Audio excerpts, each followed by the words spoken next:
Today we're doing a real estate inspection for Shawn and we're going along Coconut Drive on Aore Island. So right now I'm in the middle of lot 3, which has got 60 metres of waterfront, approximately 2,500 square metres of land. When I pan this way, you can see Nisha standing down there. She's on the furthest boundary. And then we come across, you've got this big, beautiful beach, lightly treed, the block's cleared and ready for construction. And we come across, and then where the mango tree is there, just on the other side, is the boundary. Then as we come up to the back here, you see it gently slopes up. I'm actually standing where I think you should put the house. The middle of the block is where the post is in front of the motorbike, and the motorbike's on the road above. It's got these beautiful coconut trees here, backs onto the plantation, and it's just a spectacular block. So again, you've got the whole block there. Okay, now I'll take you down to the beach. So where the black boat is there, that's my house, and my son will be your next door neighbour. He's still building his house. So as we pan across, you've got this big, beautiful beach. Out the front here, it's slightly stone with coral out the back there. We can clear a path out through the salt water there by moving the living rock from side to side, the same as my house. So when you come, you'll see that. And you could pull a boat in here, but no wharf. And then as we swing around here, you can see Nisha standing down there on the other boundary next to the stone. Then as we go back up here, we'll gently walk around, go back up. And as I said, you see the block that's in the middle here, slopes gently up. And just before that coconut tree is where I reckon you build your house. It just would make it fit, squat, and sit beautifully. It's very similar to the way we built my house. You'd just be elevated and you look up out at the beautiful view. Oh, and behind us is a Cumberland mountain range, which has got great sunset. So now I'm standing on the road looking down, and that mango tree there is on the boundary there. You see a little fence. As we swing around, you've got that gentle slope I keep talking about, the coconut trees, big blue ocean. And you come around and you'll see my motorbike and Nisha in the background there. So that's the back of the block. Okay, now we're on lot 6, Coconut Drive. It's approximately the same size as lot 3. The only difference is this is 2,000 square metres or 2,100 square metres of land, slightly smaller with land, but the same 60 metre waterfront. I can't show the pegs on the water because this one's heavily wooded across the front, which I actually like the trees. And I keep saying this to people, there's no good or bad blocks, it's personal choice. And then we go down across, you've got your waterfront there. And I'll just swing round. Oh, the lime tree is hiding the motorbike. So now I'm in the middle of lot 6. And as I swing round, you see it's cleared, ready for construction. The same as the other block, great area to build your house, nice and easy. And as we swing around, you've got the back boundary across there.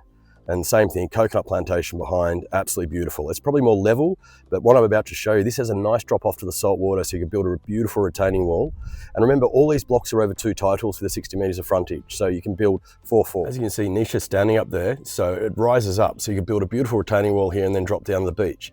There's slight stone along this bit of beach, but with the trees coming out, it sort of frames the middle of the 60 metres. So that tree's basically in the middle.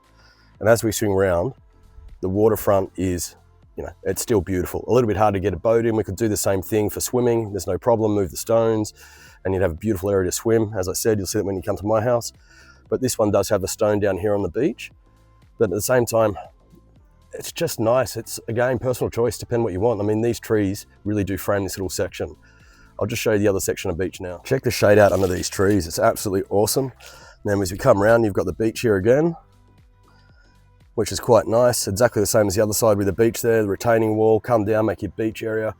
And as I slowly walk down, out the front here, you'll see you've got better sand in front of this section. So it's got a natural swimming spot already. It doesn't need to be modified. And don't get me wrong, paradise, to become paradise, does need a man-made touch to make sure it's livable. Otherwise it's just bush and jungle. People seem to forget that sometimes. But just look down there, the tree and everything, over the water, hammock there. I could do that. Here's just another look at what the block looks like from up the back of the block. I mean, that little bits of bush there you can clear up, but the view underneath the trees, I really like it. And as we swing around, nice level, open. And you see the motorbike there is in the middle of the block, and there's the edge boundary marker. Okay, so now I'm on lot 12. Again, it's around that 2,500 square metre mark. And if I have the areas wrong, please forgive me. Wooded across the front there, but as you get down, I mean, I'd be keeping a lot of those trees and just building viewpoints through them because it's quite nice. But cleared, ready for construction. It's another big block, 60 metres waterfront. They're all about the same, exactly the same price, just depending on size a little bit.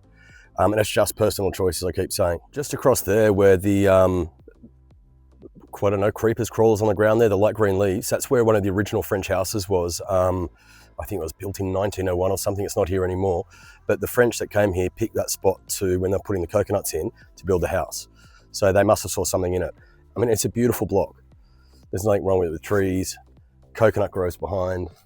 Just absolutely spectacular. Now, this is one of the key benefits of this block here. Under those leaves there is sand. So I believe your wife wanted to know how far the beach came back. It goes back a long way. So that's got to be about 4 or 5 meters. We retaining wall in front, retaining wall behind, and you've got big beach. Even at high tide, you've got beach. As I was saying, you can see where that rises up there. The sand goes all the way back there. So you'd have your big beach as you requested. And these are locks that I've been talking to you about. I really like them. Big, beautiful beach here. Coming across, I don't know if you can see it clearly there, but you've got your sandy area for swimming. There's not much stone out the front here. Won't get a boat in, but at the same time, this is a beautiful piece of land. And with these trees, I mean, I love the trees. Beach is beautiful. It's just spectacular. I'm trying to get, if you can see the sand in the water, but you can see here, this is really good. Oh, look, there's a turtle right out the front of your place. I don't know if that came on camera. Hold on, we'll give him a sec and see if he's going to surface again. Oh, he's there. And then we come around. Look, this is awesome, actually. I forgot how nice the waterfront is here. Okay, now we're on 19, and sadly 19 down to 26.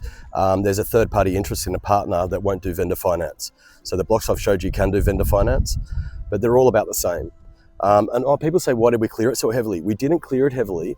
It's the stuff we took off in cyclone or storm would have blown over. The trees we left are ones that will stay through storms. So we had to get rid of a lot of this stuff here. Otherwise, it's a dog's breakfast. Coastal scrub is coastal scrub in any country. But yeah, it is beautiful. And across there, you've got the Cumberland Mountain Range, which all these blocks have, the blocks we've already showed you as well. So the sun sets across there. The snorkeling and diving up the front there is absolutely insane. Let's see if we can get some color. You go out through the trees there. I don't know if you can see it. Yeah, where the dark turns to light. It's beautiful sandy bottoms, coral heads for snorkeling. But that's the same along the entire coastline. That's just what it's like. It's amazing. So I hope this helps and look forward to seeing you on the 20th. We get asked how Coconut Drive got its name. This is why Coconut Drive got its name. Obviously the coconuts go along it and you drive through them. So all these blocks as well back onto the coconut plantation. So you might have seen some of the videos you do about farming in the copra, and in the background there you've got a beautiful breeze coming through that all these blocks get. And welcome to Coconut Drive. So now I'm at my house, just to show you what you can do with the blocks down there as well. See where my boat is. We cleaned with living rock either side, and now we've got a beautiful little swimming spot there. Absolutely spectacular. We didn't opt for a bigger beach. We opted for having the grass area to sit. As my grandmother always said, do you want sand in your crack all the time? Not really. So we went for grass. So when that's nice and cut, we have barbecues, everybody swims and sits up on the grass. And yeah, it's just fun.